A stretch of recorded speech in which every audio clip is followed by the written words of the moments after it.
Question, real estate in California. What the Seriously, can someone help? What's an escrow? What's an ARM? What is an REO? What is pre-approval? Can I get pre-approval? Why is inventory so low? Why are interest rates so high? Oh, interest rates not so high? How low is low? How not so high is right. Before you go down the road of questions, get expert help at championsofhome.com. California Association of Realtors. Who's your realtor? Secrets to success? No thanks. I'm Sally Christensen, and this is Work Friends, a podcast from Argent, a women's workwear brand. I sit down with the most remarkable women we know to share upfront and unfiltered career stories, the good, the bad, and the unapologetically ambitious. Because when you're among work friends, nothing's off the table. Listen and follow on all podcast platforms and subscribe to the Argent YouTube channel for video episodes. Plus, follow us on Instagram at Argent for all the latest. This episode is sponsored by StoryLeads, the LinkedIn agency we each use separately to grow our brands. They're the team behind Monica's growth from about 500 followers to over 8,000 on LinkedIn, and they've helped me grow my presence significantly too. But it's not just followers. Our posts get real impressions that turn into referrals, new clients, and even speaking opportunities like podcasts and panels. Because the reality is, being a great lawyer doesn't matter if no one sees it. If you've got great stories, StoryLeads extracts them, turns them into content that actually sounds like you, and gets you seen by the exact people who can send you opportunities.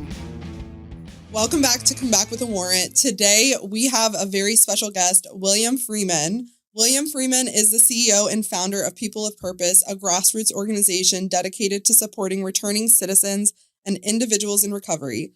The vision for People of Purpose was born during his incarceration, where he made a life-changing decision to transform his future and help others do the same. While incarcerated, William earned over 30 certifications, including Thinking for a Change, CDL training, forklift operations, and parenting. He developed strong leadership and public speaking skills through Toastmasters, becoming a powerful advocate for second chances. After release, he became a certified peer specialist and community leader, actively serving on multiple initiatives focused on reentry, recovery, and systematic change. Hi. Thank you for coming. No problem at all. Yeah, we're very happy to have you. Thank you very much for being here. Welcome. Thank you all for inviting me. Yeah, of course. We are so happy, and we were just talking about this, that it's April 1st that we're recording on this. Obviously, it's going to be aired on another date, but it's Second Chances Month. Yes, it is Second Chance Month, where we're celebrating those that have returned from prison, not once, but multiple times like myself. Yeah, so that's the whole reason why we have you on here today, because we want to talk about that and really share your story and, how we got to People of Purpose. So, yes. In terms of how we got here, we want to go back in time and talk about, your personal experience and we were talking about, you were saying you were in Martin County. I don't know if it was in Palm Beach County, but your personal experience in the system. Yes. And, how we got to you actually doing the work and the change in the community. So as 1985, when crack cocaine first came on the scenes in Palm Beach County, I was a sophomore and never smoked weed, just drank beer or drank alcohol sometime. And I was introduced to crack cocaine. Crack cocaine took me from 1985 to 2016. The most important thing that I know is that after 84 arrests and 4 stints in prison, it was time for a change. And once that change happened while I was incarcerated, I knew I was not going to be able to stay out of prison unless I was helping someone else stay out of prison as well. So while I was incarcerated, at my last institution was Sago Palm. Just want to give a shout out to Sago Palm, the Restore program, Palm Beach County reentry. We had a civilian named Patricia Williams who was the Restore coordinator at Sago Palm, and she always told me that you do things and create a network to survive. And that's what I did. We had 2 individuals. Another shout out, Christine Handy is our president of our board, and Virginia Saviato is my lifetime mentor. And they both came to the prison and talked about purpose. One talked about how she went into a deep depression because she found out that she had breast cancer. Going back just before finding out she had breast cancer, she was a supermodel. And she went in that depression for 5 years, not knowing what she's going to do as a single mother and how she was going to be able to help her kids. And her friends came in and said, hey, man, it's more to life than just sitting on this couch, just being in a depression. And she talked about her purpose as a supermodel with her breasts gone. How can a person think they have another second chance of purpose? So now today, she's the breastless supermodel for breast cancer awareness. She's a supermodel for all the major stores, Dearlit. I'm not for sure about JCPenney, but all the supermodels. She wrote a book, and her book has become her lifelong. Today, she has a movie out. That's awesome. And we talk about breast cancer. When I talk about Virginia Saviato, imagine having 5 degrees, master's degrees, in everything that you can think of and still don't know your purpose. Yeah. And she talked about purpose, and those 2 women made me go back to my dorm to ask God, what is my purpose? And my purpose, just like we're talking, my purpose was I was already helping individuals while they was incarcerated to get community service hours that when they walk out of the prison doors, they can turn those community service hours instead of court costs and get their court costs and fines paid. Yeah. Right. So that's awesome. And I'm not, me being in prison, me with my behavior problem, my mental problem, I wasn't thinking like that. Yeah. But the next day I went to Mrs. Williams. I said, hey, Ms. Williams, I want to start a nonprofit called Man of Purpose. And she like, let's get it done. I reached out to Virginia and I told Christina, I said, hey, I want to start a nonprofit called Man of Purpose. While I was incarcerated, everything, all my goals and everything that I wanted to do was set before me. And I just showed it to them, and they was like, let's do it when you get out of prison. Wow. So that's amazing. Yes. So that like hearing her speak was like the turning point for you. Yes, it was. Wow. And I can say this because I'm out of prison. Okay. So Mrs. Williams, Christine, or Virginia, they never knew I was in there selling cigarettes. So I was selling cigarettes. And it was like, when I told them after I got out of prison, like, how did you get cigarettes in the prison? I'm like, really? Yeah. Why would you even ask that question? Yeah. I'm like, I'm living off the dirt. I'm trying to learn. I'm trying to make sure that I have something to eat at night. And I want to make sure that, people say you buy people to have friends. It wasn't that I was buying people to have friends. It was just that I wanted to make sure that I walked through them prison doors alive. Yeah. So sometimes, not saying Sago Palm is a crazy place where you're going to get killed, but, fights do happen. Right. And I mean, it's still prison at the end of the day. Right. Correct. And I'm like, one person can get hit and hit their head on a toilet stool and pass away. So, I try to make sure that I had not just protection, but I also had individuals that would look out for me if I needed somebody. Thank God I didn't need it, but I still was selling cigarettes and I was having money. Yeah. I mean, so many people don't even talk about like the environment of like being incarcerated and what it does to you mentally, and like like how dysregulated you are, even more so while you're in custody, because you're in fight or flight mode, like Correct. all the time. You're always looking over your shoulder because you don't know any of these people, and that, maybe that you didn't do certain things, or you know about yourself, but you don't know about all these other people. That's right. You're definitely right.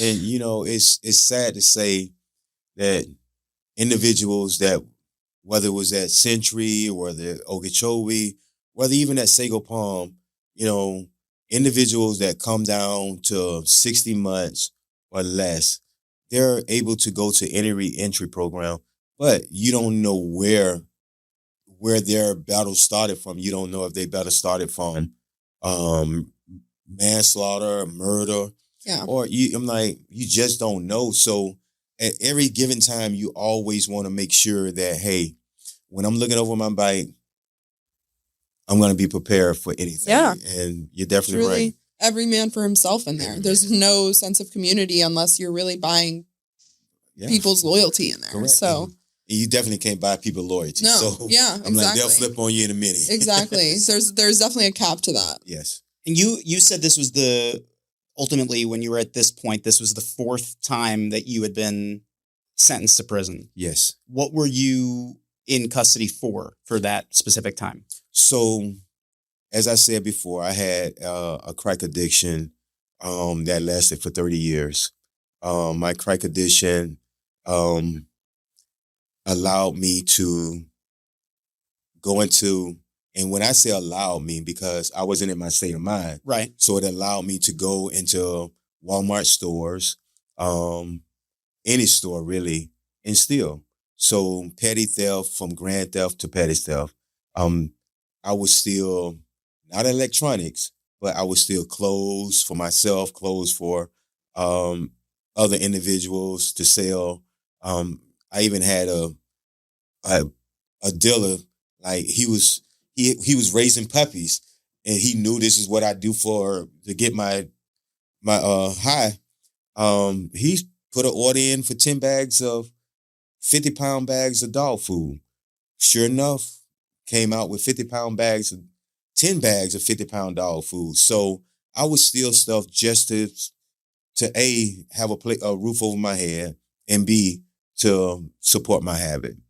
And then when the time came that you were sentenced the fourth on that, I guess that fourth time, what was it that finally clicked for you that time that made you say, at this point, I want to make a permanent change in my life? So I have 3 kids, 2 daughters and a son. Me and my son, that we basically grew up, well, we didn't grow up together, but I was there for my son. My daughters, I never had that opportunity to raise them. So being in the class, and as Monica read, one of the most important things certificate I got was parenting. And how can I parent and don't even know my daughters? So I really wanted to change to build that relationship with my daughters. 2 beautiful daughters, Shakova and Brianna.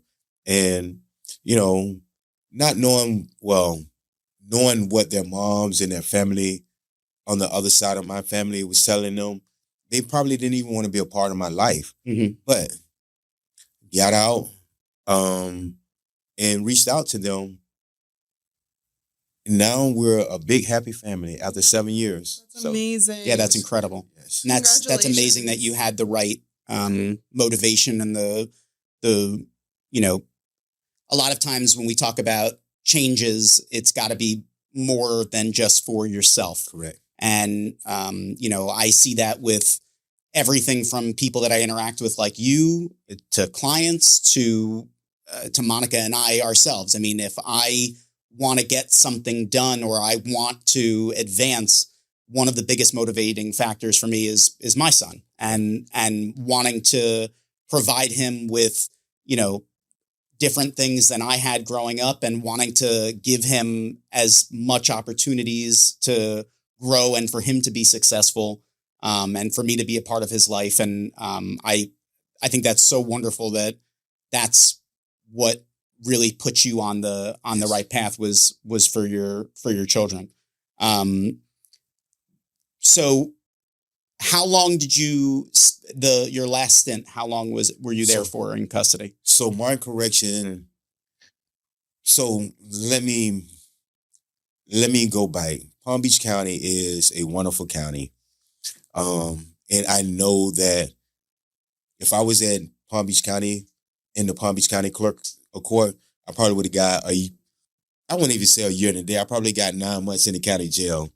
One Martin clerk system and their public defender and the state attorney, they wouldn't budge. They wanted 36 months. Matter of fact, they even tried to give me a habitual for my grand thefts.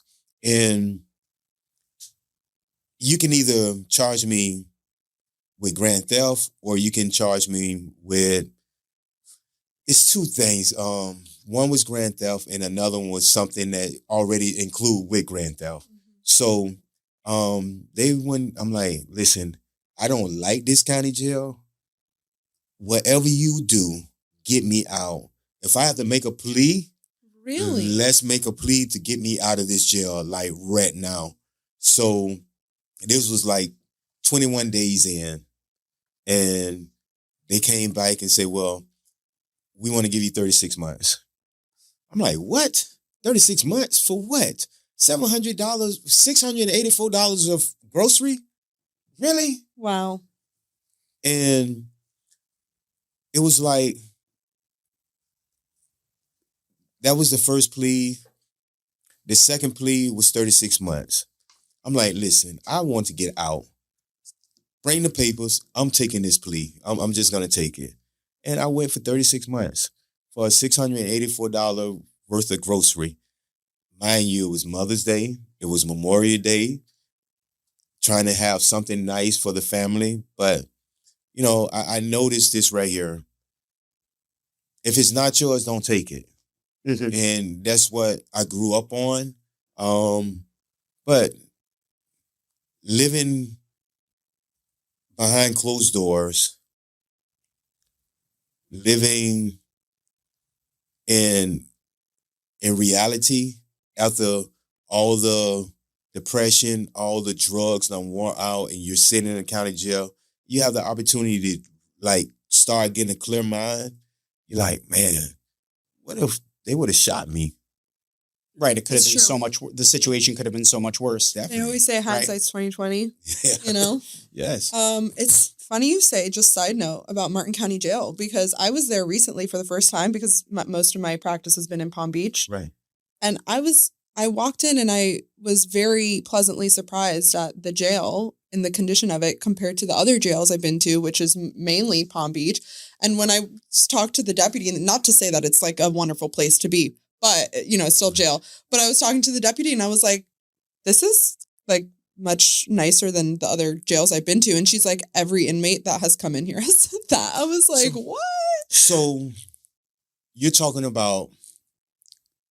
Maybe it's a different jail. No, it's not the different jail. Trust me, it's the same jail. You're talking about almost a decade. That's true. Of change. True. And they probably recently updated it then. They really like, but they have a great sheriff now too. Yeah. That believes in and he tells the state attorney there, he tells the public defender there that, listen, we're in a different era. A whole total different era where we believe in giving a person the opportunity to get clean or to rehabilitate. We don't want to just send them to prison because the prison system is already overcrowded. Let's find ways where we can like help them overcome their barriers.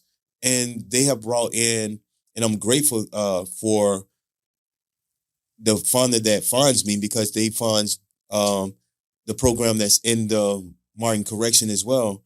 And it's so neat that we have a sheriff officer that we elected to think about his people. Yeah. I'm like, because, you know. That's definitely lacking in other counties. Definitely is. I'm like, lock them up and throw away the key. Yeah. Yeah. And that very much, I mean, we talk a lot about jurisdictions and the different areas in Florida, but the counties, when you start going north of Palm Beach County, when you start getting into Martin, St. Lucie, Brevard, they are notoriously tougher than Palm Beach County. Yes. Across the board.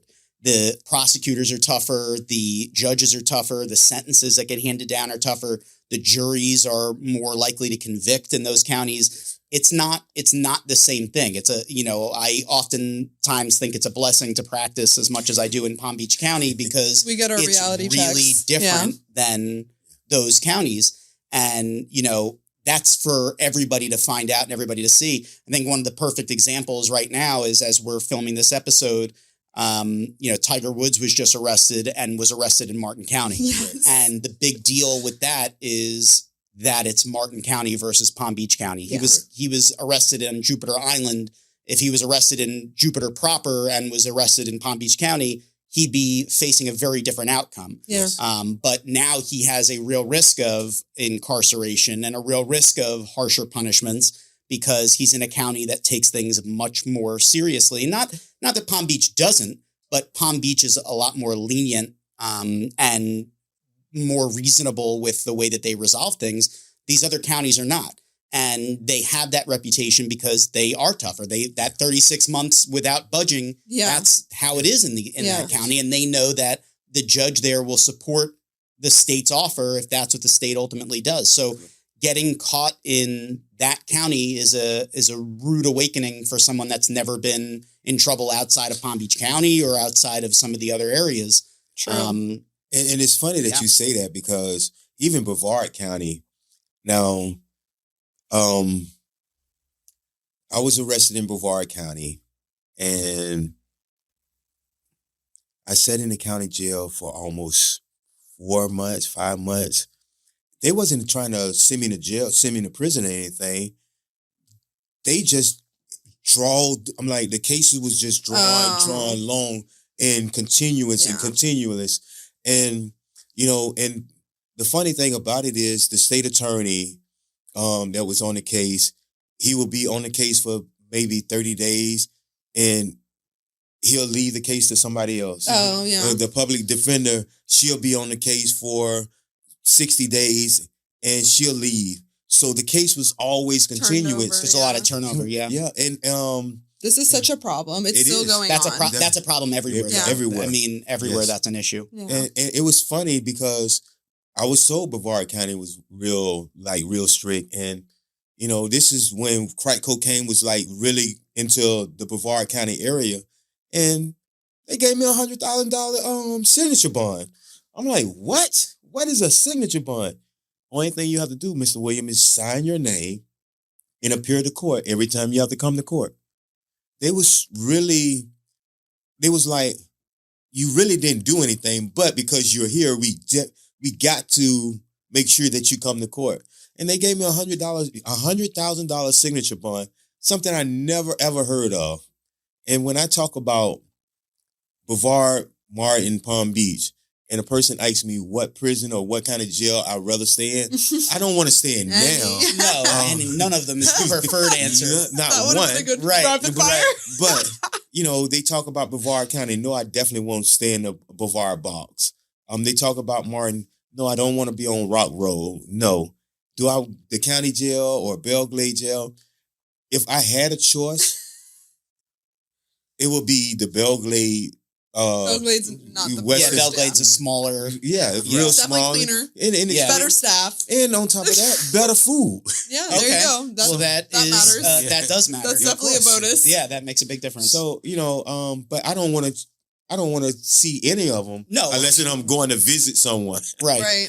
But yes, it's funny that people ask, what jail did you even like? I'm like, I didn't even like, even in Fort Lauderdale. I'm like, no, I had nothing, bro. It's not a hotel at the end of the day. It's not. This is not an enjoyable. It's not something. No one's choosing to be there. It's nothing that you want to sleep on somebody's hard mattress on. Yeah. Right. Yeah. Fair enough. So you said that you got 30 plus certifications while in custody or incarcerated. Was that overall? Was that in your last? So it was in my last bid. So at Sago Palm is Palm Beach County Reentry prison. And everybody that's from Palm Beach County, Broward, and I think they are allowing Dade to come in as well. But it's a reentry program. So you have all at that time, you had all the programs that you can change your life. One of the things I tell anybody, whether it be male or female or youth, is that if you don't change while you're incarcerated, it's going to be 100 times harder to change while you free. You got everything going. Life goes too fast when you're free. It's so true. It goes too fast. That's so true. So being incarcerated at Sago Palm, they have the GEO group had parenting, thinking for a change. They have the IOP. They have everything there, the CDL class. So sorry to interrupt you, but I did the prison tour last year. I don't know if you're familiar with that with Judge Gerber. And I know that what they show us is not the reality of the inside of the prison. I'm well aware, but that's the best I'm going to get. Well, right. Like being on the outside. So, I took that as an opportunity, and there are such long wait lists for these really great programs. So they're not a long wait. So the program is designed for individuals, supposed to be designed for individuals that are being released within 18 months. Yeah. So a person that, this is 26? So a person that has a 30-year date to get out of prison, what is it going to benefit him or her to be in a program like that if they're not going to be able to actually use it right then? Yeah. So that's when you see the list, 85% of the time is because their date is not close enough. Yeah. So like with the CDL program, Ms. Williams' CDL class is, let's say, a 9 months program.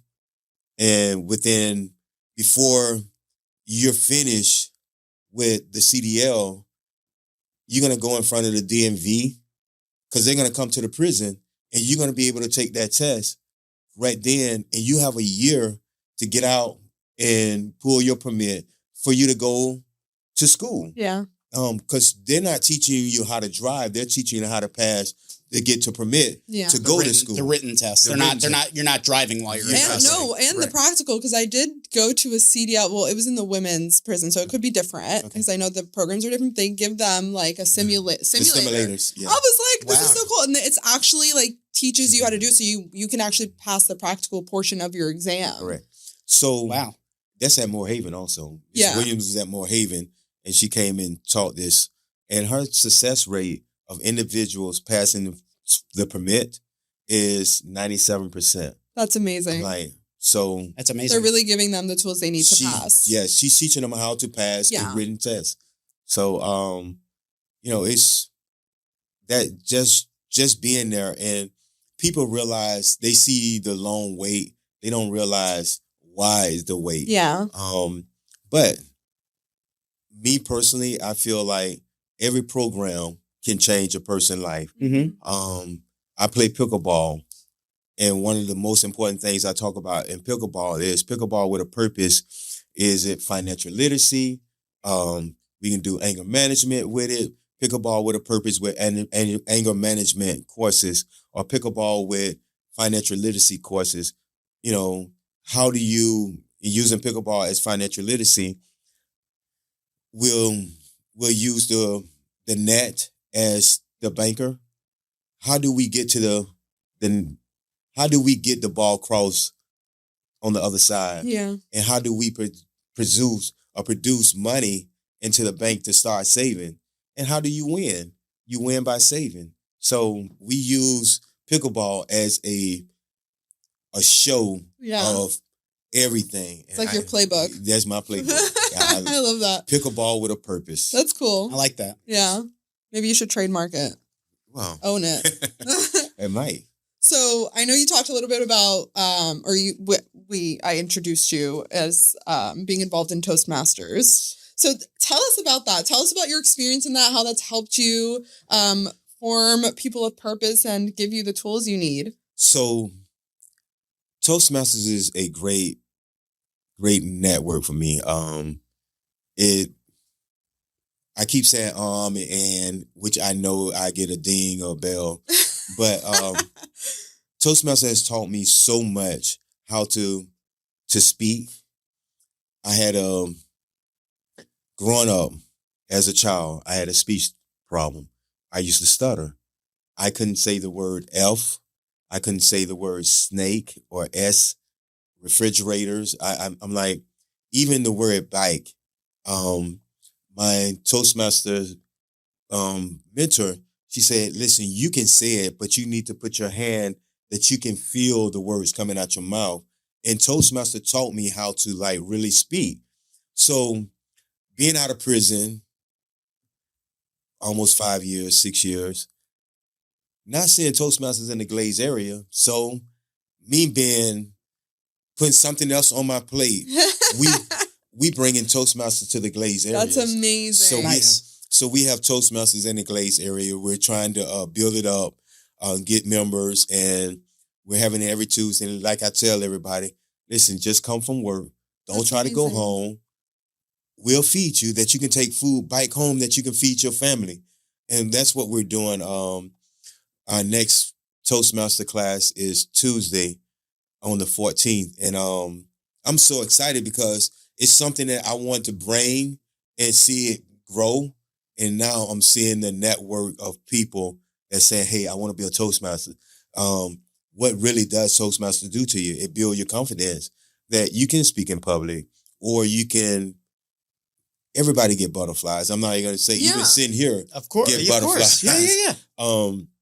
Everybody get butterflies. But once you look at that target and start speaking, Toastmasters have taught you how to like move from butterflies to going into your whole spiel. Yeah. So that says a lot about the impact you're having in Belglade. Yes. And that's a huge area of opportunity for kind of like, I don't even want to say reentry, because there is just like hardworking people out there that just like are just trying to survive. And like, that's kind of like what you're saying, like, come after work, we'll feed you and your family. Like, you know, we'll like, you're kind of just like reeling them in, because once they're in the door, you're kind of like putting that protective measure over the community. Like you're really like pouring back into the community before it even needs to get to reentry. Correct. And that, like Belglade needs that. Like they need like love, you know, that TLC, because the rest of the county is like, not that they're good, but we, you know, it's more central. There's more stuff going on over here. Yes. Like even in Boca, I'm like, a restaurant here, a restaurant there. In Belglade, we have the restaurants, but you have chicken, pizza, Chinese. Yeah. And that's it. I'm like, it's very limited. I'm like, what about vegetables? I'm like, I'm a vegetable person. Can we just have a nice restaurant that That's just like serve, healthy? just serve healthy food. Yeah. But something that you said is that the Glaze area is so unique that all the resources is over here. Mm-hmm. And a person walk out of prison doors, guess where they have to get their resources from? From over here. I'm like, you know, Makes it difficult to have to travel all the way to Palm Beach. And 2 hours to get to a reentry office. And, you know, People of Purpose is a holistic reentry program where what we do is totally different than any other public reentry.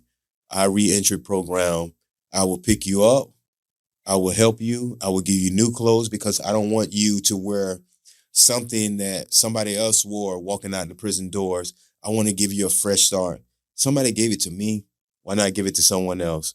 Our holistic reentry program is focused on that person whole, not just what we see that person need. That person might not want to get out of prison and start working. That person might not even, like when I got out of prison, my goal was to work, to move to the next level. You might got people that want to get out, whether it be male or female, that don't have teeth in their mouth, and they want to go and get cosmetic surgery where they can look better than what they're looking. So they can get a job and be in society. Right, exactly. Confidence. Yeah. We talk about confidence all the time. If I look shabby, matter of fact, I just got my hair cut because I didn't want to come with all my gray hair. I'm like, if that's the case, then work with that individuals from the beginning to the end. Yeah. We can break all the barriers down. We're the only nonprofit that has an escrow account with the county clerk. Amazing. Where an individual that need records or something documented or a homeless declaration. You guys will cover the cost. It's already there. Only thing they have to do is say people of purpose and they'll pull it out of our escrow account. I have a great relationship with the DMV where you're walking out of prison doors and it's a 22-day wait to get your ID when we know that you need an identification to do card anything. To do anything, to even get any services. Yeah. So I just make a phone call to the Belglade DMV and say, hey, Patrick, please put me down. I'll be there on Friday morning at 9:00 to bring James Doe to get an ID. And you personally take them there? And I personally take them there. Wow. So we do things that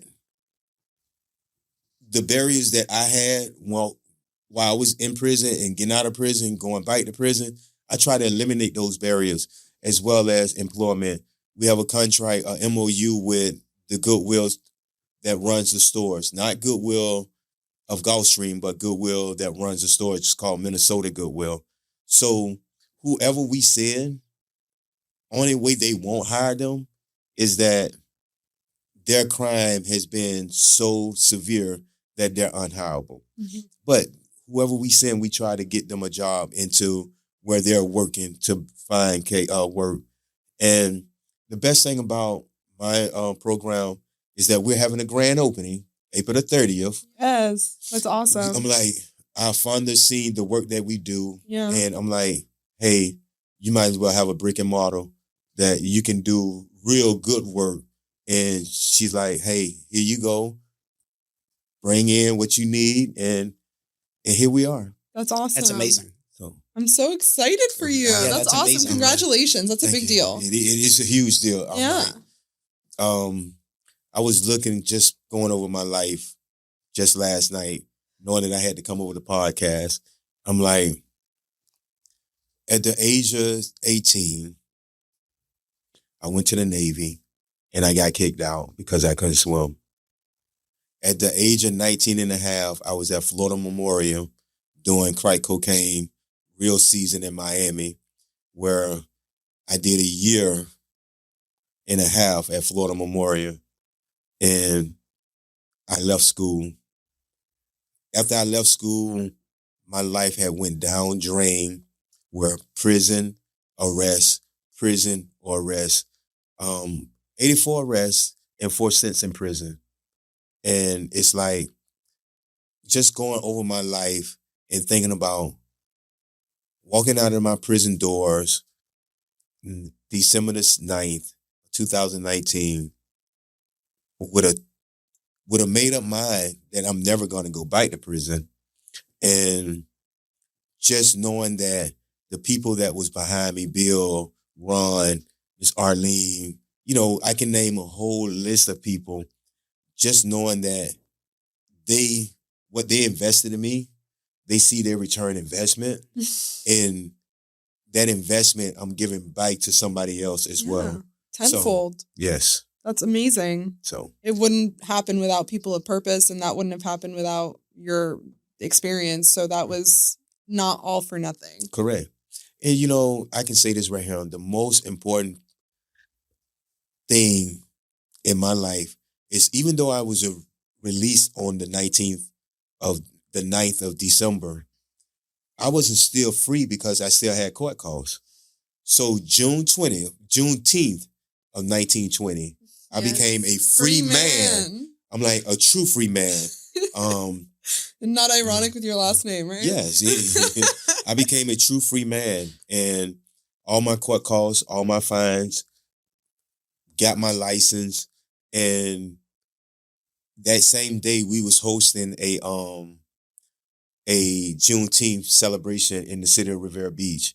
And pouring down raining, but we still left Belglade and got over here.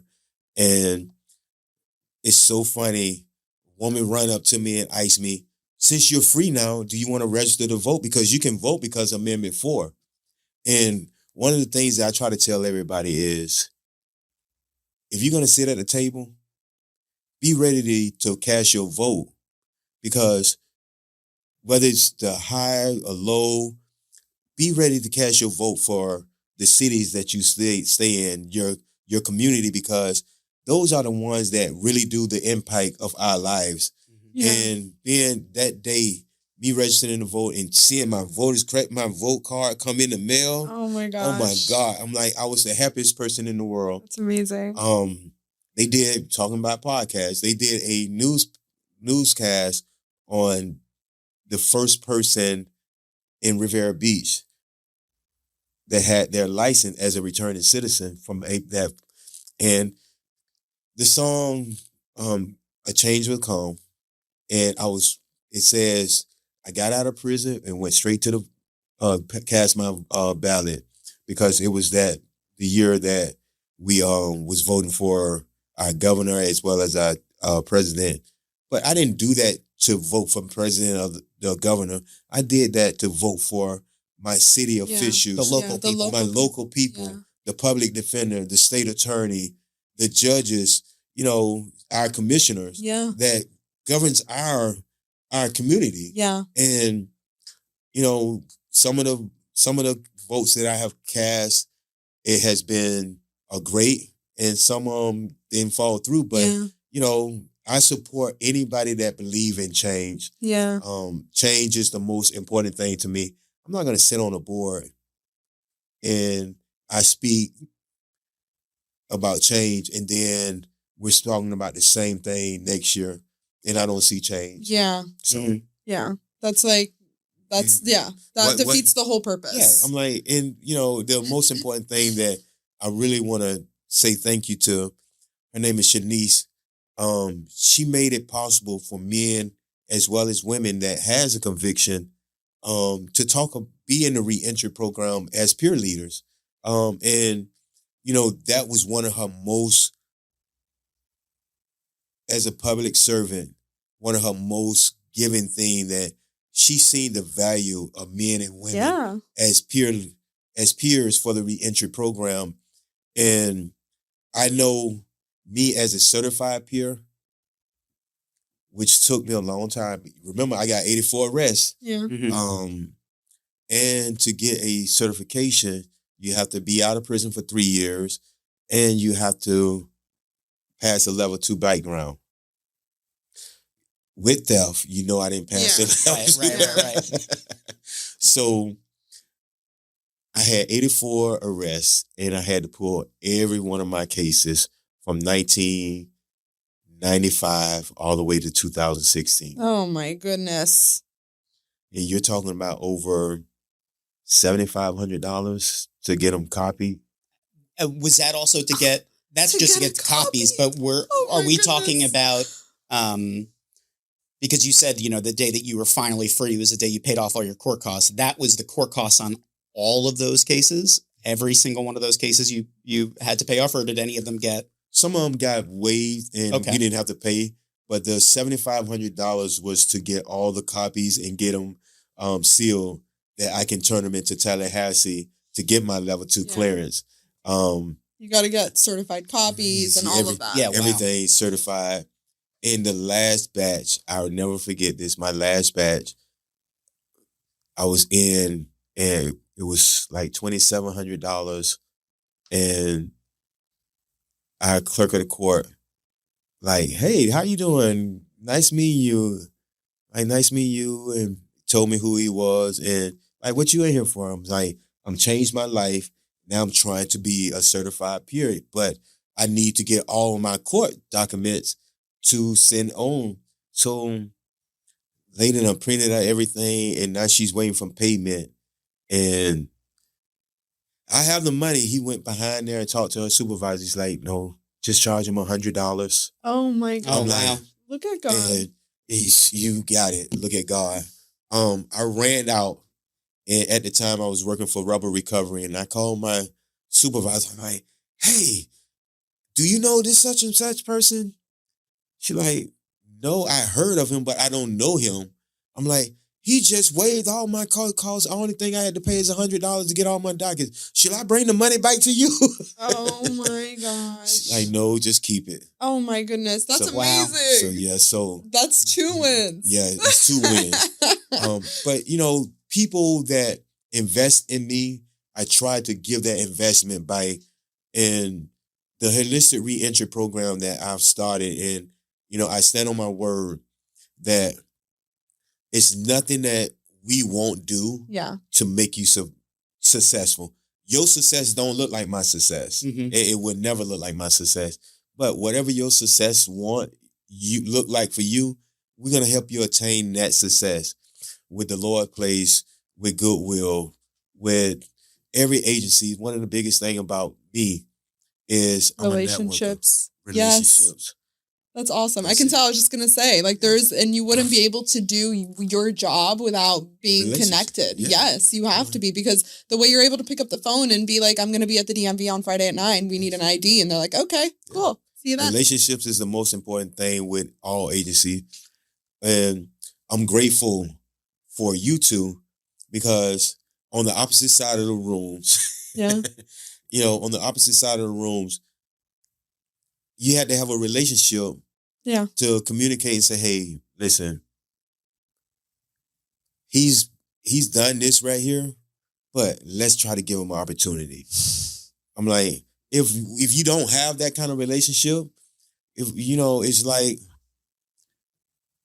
and I know they say public defenders and state attorneys work together, but they got to have a relationship that sensible to make a person.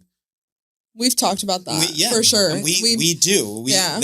That's one of the the big things with us is we have a great relationship. We had a great working relationship when we were on opposite sides, and that's not always common. There's a lot of public defenders and prosecutors that don't get along and just will never get along because they are on opposite sides and they believe they're set in their beliefs, but when you have a working relationship with somebody, even if your interests may conflict, if you can still have a productive working relationship, that goes really far. Yeah. And that's, for me, I started as a prosecutor and switched to defense. But I developed a lot of relationships as a prosecutor that I've maintained over time. And it's so important that you do develop those relationships, that you do benefit on the defense side. Exactly right. It would be a lie to say otherwise. Like even me as a public defender, having worked with certain people that started at the state, they're now more, they're the chiefs. Those are the ones that are running things. So if I have an issue with a case with a younger prosecutor that may be not doing something wrong, but we're just not having an agreement, I can always go to somebody that I've already built a rapport with. And Brandon has obviously worked with those people, but we definitely talked about that. So it's interesting that you say that. And it's, one of the things that I'd tell Palm Beach County as a whole is that we have to start working in silos. How can people of purpose work in a silo when you have Riviera Beach reentry, you have the Lord Place reentry? We work together. Yeah. It might not be people of purpose participant. It might be Riviera Beach participant, but they need people of purpose assistant on something totally different. Yeah. So if we work in a relationship, the community would be so much stronger. It is. And you'll see how beneficial the whole community is, whether it be the western part of Palm Beach County or the eastern part of Palm Beach County. It's that working out of silos and working as relationships and togetherness is the most important thing to me. Yeah. So. This is amazing. I'm so glad. So we got connected through Lyric, and I'm so glad that we did, because I really think you're breaking the glass ceiling in the area of reentry in Palm Beach County. You're making a really big impact and difference. And the fact that you're even just expressing that you would wish more of the reentry programs to be more connected. I really think that's going to happen with the work you're doing, because otherwise I don't know if that's okay. People, just like you were saying, time is going, It's on the too outside. It's too fast. Yes, It's too fast. That's I'm true. like, so like this, like my goal was to be here at 9:45, waiting on you all. Get a phone call. Matter of fact, Nikhil called or text and said, "Hey, Tim is in the hospital." Tim called at 2:23. "Hey, I'm in the hospital." At 5:00, "Hey, I've been released." I'm like, bro. I'm one person. I'm like, what you mean you released? I'm going to Lake Worth. I'm like, okay, you've been released. All right, I'm going to pick you up on my way to Lake Worth. I just swing bike and bring you back to Belgrade, and then I get back to Boca, thinking that I had plenty of time to be here before 11. Yeah. But, it's okay. I just want people to understand that everybody need a helping hand. Yeah. And one hand might not be able to do everything, but what you can do, you help out that person. And like I said, People of Purpose has been in existence ever since 2020. Once I got out of prison on the ground, and we have helped, I'm not even going to talk about up to March, from 20 to 25, we have helped over 800 individuals, whether it has been putting them up in a hotel for 3 to 4 days, whether it been community service hours. We have done over 7,000 hours of community service hours for individuals on Department of Correction, probation, community service hours for their fines and fees, paid for over 150 people identification cards.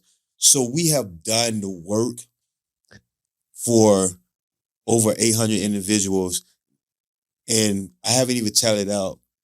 Well, I can tell you from January to March, it's 30 individuals so far, because we're in a new program, the Palm Beach County Connect program. Amazing. So that's one of my biggest love is me helping other individuals, even if I don't even know you. Yeah.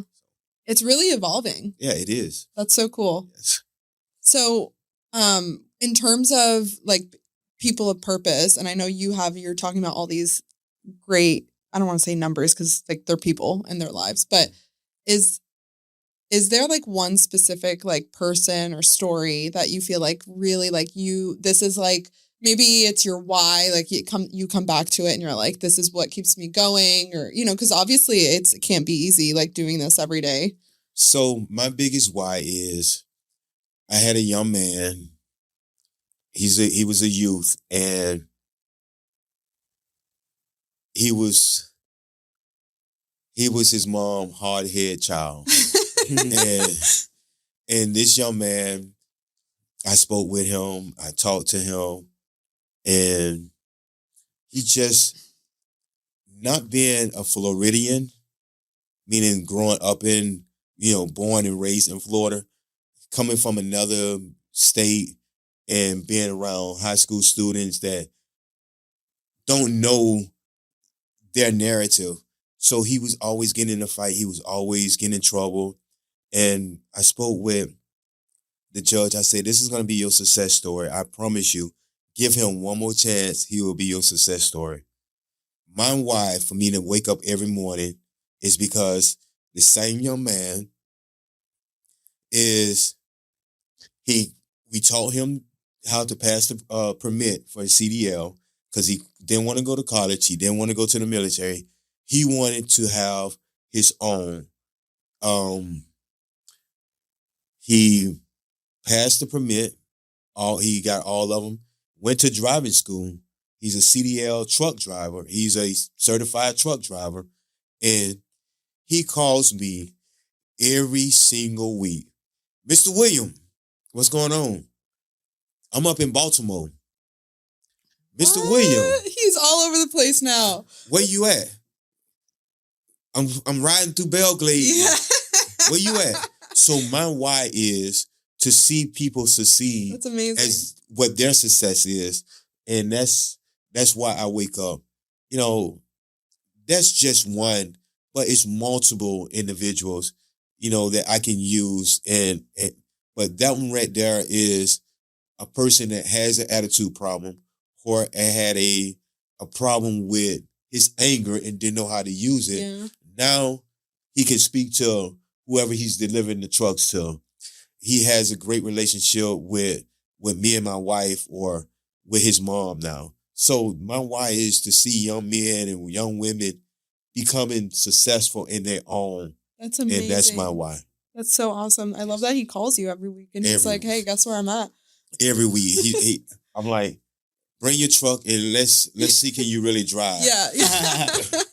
And it's amazing. It's so amazing that you help people find a purpose, and the purpose prevents them from reoffending or from finding themselves back in that same position. One of the things you talked about when we first sat down was some of the reasons that people find themselves incarcerated are mental health, drugs, behavioral issues. You know, you can't fix all of those things. And oftentimes the things that you can fix, people need help, whether it's, mental health intervention or drug intervention to do stuff. But by setting up the programs that you set up and by leading these people to these programs, you're giving them the reasons why not to turn back to, smoking or doing drugs, or why not to turn back to stealing, because now they have something else to live for. And not only that, they have relationships that they don't want to harm or disappoint or ruin, because they want to do right. They want to prove that they've done right. And what you do is you make these people not the product of the mistakes they made. Correct. You're giving purpose and such benefit to the lives of these people. And it's interesting to hear you talk about, that you focus a lot of the work in Riviera Beach and in Belglade. And we know as Palm Beach residents, those are the two lowest socioeconomic areas that we have, and definitely the areas that need the most love when it comes to this subject of reentry. But I think there's also a starting point where we have to get into these communities and prevent people from getting caught up in the system in the first place. Correct. And that's, getting people into different programs at a young age to show them that there is so much more to life than a life of crime or drugs or struggling with mental health, because you can get help for a lot of these different things.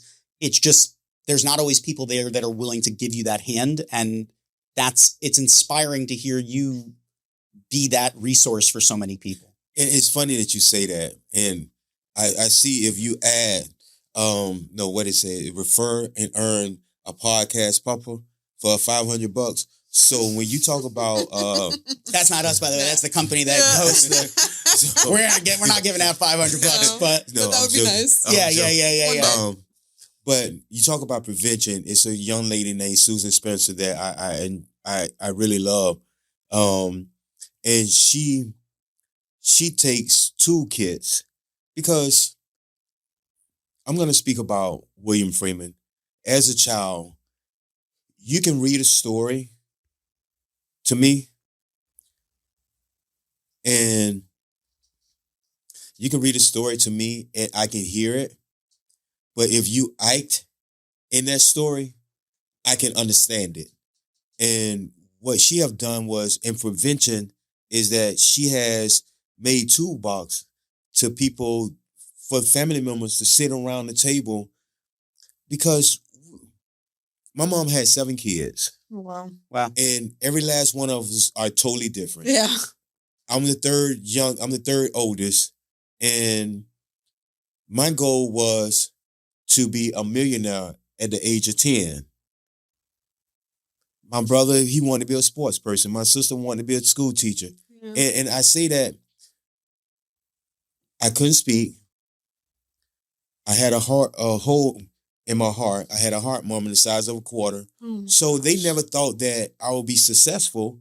So, and as a stuttering person, you're the person that nobody listens to anyhow. I say all that to say this right here. As we learn how to prevent and teach our youth and the way they learn, we'll have a success.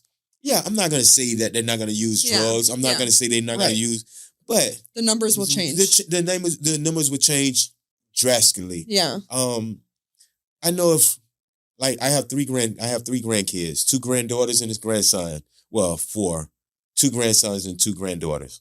And my grandson, when he was 2, 3 years old, he couldn't speak.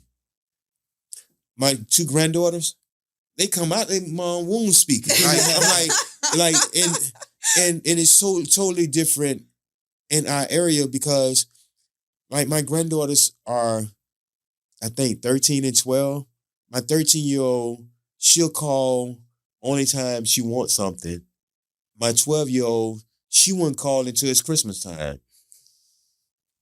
Everybody's so different. It's totally different. And there's no one size fits all on anything. And so when we talk about prevention, we have to cover all our bases. We got to cover all. I'm like, all our kids don't learn the same.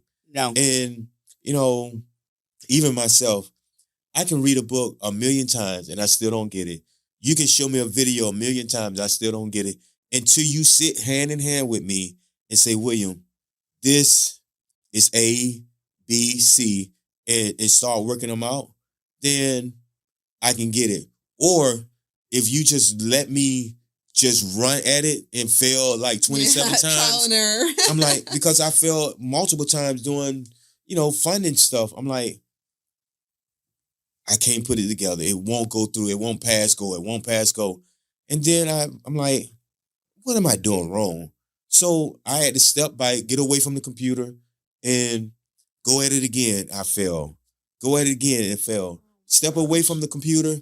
The last time, I'm like, you know what? I'm just going to do it a whole totally different way. I'm going to stop and read each question. And before I answer the question, I'm going to make sure this is what I want to say before I hit submit. The last time is when it went through. But 84 times in prison, 84 times in jail, 27 times learning, hey, you can do it. I'm getting better. Yeah. I done cut it down, sir. So, I just want people to know that whether white, black, Hispanic, it doesn't matter. Every race that we have, somebody learns totally different than the other. Some people they just born genius. Yeah. I'm like, everybody has a different skill set, a different way of thinking, learning, environment, growing up, different families, everything, all of that changes the games for everybody. So, and the most important thing is the environment that you are in does not designate where you can be at. Yes. I'm like, that's definitely a story we need huge. to, especially when you start off in neighborhoods that are not great neighborhoods. Like, you're not given equal footing at the beginning, but if you can find your way into the right programs, into the right type of education, into the right, youth programs for kids, whether that's sports or computers or whatever that is, and you find that mentorship and the right teachers that can actually communicate with you and get through to you, that can change the someone's trajectory completely. Yeah, I think also it changes when you're like a kid growing up in those communities. You see people getting in and out of jail, in and out of this violence, everything is kind of normalized. So then you just kind of believe that this is your future. You're like, okay, this is my track, and I just need to survive. I need to carry a gun on me when I'm 15, and I have no business carrying a gun or opening random car doors and just doing really just short-sighted things that they don't see past. Yes. Whatever the next thing is. So it is so funny that you say that. I mean, I was a public defender, so it's so funny that you say it because, our community are set up to a point where my daddy did it, my granddaddy did it. Yeah. So I got to do it too. Yeah. Cycles. It cycles. Yeah. And, last year for my Walk in My Shoe event, our fundraiser, we did in 2024, we did the walk of individuals that's getting out of prison that are doing positive things, that are executives and supervisors in their own area. But this last year, what we did was they're out of prison. How do we break that generational cycle that their youth and her family members don't go back to prison or fall in their same shoes? So it's like, what do we do in our community to break that generational curse or generational cycle that we don't see a revolving door? Yes. That's huge. Huge. Because I know both of you all can say this right here, that you had James Sr. No, you had James Sr., then you had James Jr., and then you had James the Third. So, and then all three of them in prison at the same time. Mm-hmm. Or like they're both being pending cases, and like the state gets the name messed up, and you're like, no, that's not my client. That's the that's the father. That's the son. Exactly. And then you're like, everybody's in custody. Yeah, it's just heartbreaking, and it's like I don't want to say to hold certain people accountable for things that are outside of their control. It's just that they were never given the opportunity or the tools, and you're really just changing the game. And I'm so like, this is my county. I grew up here. So like, this is like personal for me. So it just means a lot. So thank you. Thank you. We do have some rapid fire. Go right ahead. And then we're going to ask how we can support people of purpose. Actually, let's do that right now. So, tell us how we can support you, the community. So People of Purpose is a nonprofit that we was given the opportunity to be where we at by Southeast Florida Behavior Network. Thank you, Ann Vernon and her team. But we take donations, all sort, whether we have to pick them up or whether you mail them in. Good to know. We take donations of used furniture. We take donations of clothing, female as well as male, as children. One of my biggest asks is that People of Purpose has a fundraiser every year. You don't know this. My birthday is November 16th. Got out of prison, and my wife surprised me with all of the people that has been with me when I walked out of prison doors at Longhorn. And I chose not to have a surprise birthday because it's like giving me anxiety. Yeah. So we do a Walk in My Shoe event every year for my birthday. The birthday weekend, because it's never going to be on a Friday or Saturday. The birthday weekend to bring in funding that we can help with a cell phone or a night in a hotel or help somebody pay their light bill. Not as much as we want to, but as much as we can. Yeah. That's amazing. So my ask is that if you want to support People of Purpose in the long run or just donate just for a cause, People of Purpose take all kind of donations. Once again, you can reach us at peopleofpurposefl.org, or you can reach me at wfreeman@peopleofpurposefl.org. Or you can just call me and say, hey, William, how can I do A, B, C, and D at 561-530-9169. Thank you. I will make sure all of those details are in the show notes so that way people can actually donate and contact you. Yes. But thank you so much for joining us. Now we're going to wrap up with some rapid fire. We're going to switch. You want to start, Brandon? Sure. All right. So some rapid fire questions, a little bit lighter, a little bit more enjoyable. I'm going to pick a random one. So worries. What was your first meal after you were released from custody? So my first meal after I got out of prison was Bill Diaso took me to Subway, and I got a ham and cheese sub. I don't know if you know this or not, but if you eat any kind of food just walking out of prison doors, it'll tear your stomach up. It'll tear your stomach up. So I had to be very careful.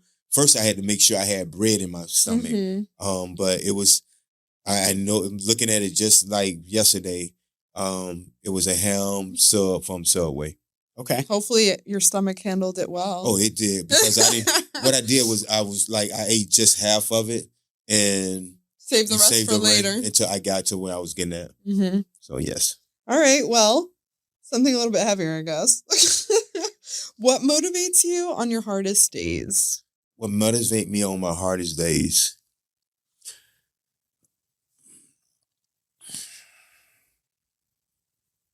As you all know, I'm a crybaby, so I'm finna cry. So, what motivate me on my hardest days is allowing my mom to see her son where I'm at today. As I said, my mom had 7 kids, and I'm the only son, I'm the only child that has been in prison multiple times. Not saying that I didn't have a brother that went to prison, but I'm the only child that addiction took to where, I'm not going to say cast out the family, but the family turned their back on me. Today, what motivates me is to have her call me and ask me, hey, can you help me with certain individuals because they're going through a court system or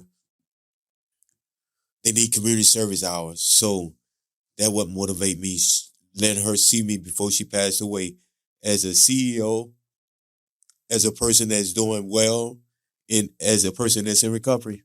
God is so That's good. amazing. That's amazing. Yes. That is so amazing. I definitely felt that one. Yes. All right. All right, we'll ask you one more. Is there a prison life hack something that you learned in prison that has actually worked and made your life easier outside of prison?